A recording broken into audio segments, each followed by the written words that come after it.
die sagen auf dieser Welt. Doch eine, die kenne ich selber. Es geht um Reichtum und um Geld. Es sei vor 100 Jahren ein Mann ums Leben gekommen.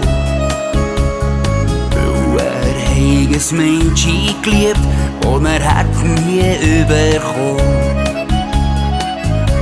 Die Geschichte erzählt, was mal passiert ist. Der Hunger im Niederloch. Sie haben gekämpft und er hat verloren. Das Böse gewinnt, halt manche ist doch. Der eine hat viel Geld gehabt, als im Stecken ein bisschen Dreck. Der andere hat keine Rappen gehabt, aber das Herz am rechten Fleck. Doch nur einer hat sie wollen, der Ärmer von Stein am Rhein. An ihn hat sie das Herz verloren, obwohl sie wär versprochen gewesen. Die Geschichte erzählt, was mal passiert ist. Der Hunger im Niederloch. Sie haben gekämpft und er hat verloren.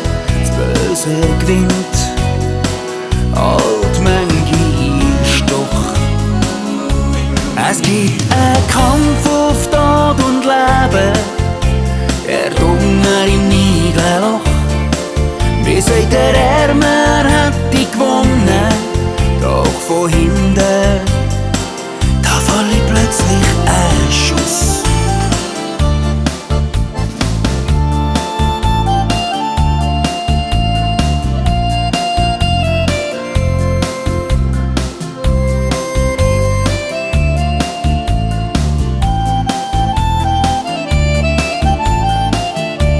Die Geschichte erzählt, was mal passiert ist.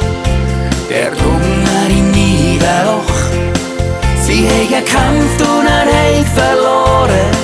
Das Böse gewinnt, halt manche ist doch. Es ist noch heute nach 100 Jahren genau so wie es war. Die Starken siegen über die Schwachen, obwohl sie gar nicht die Stärkeren sind. Die Starken siegen über die Schwachen, obwohl sie gar nicht die Stärkeren sind.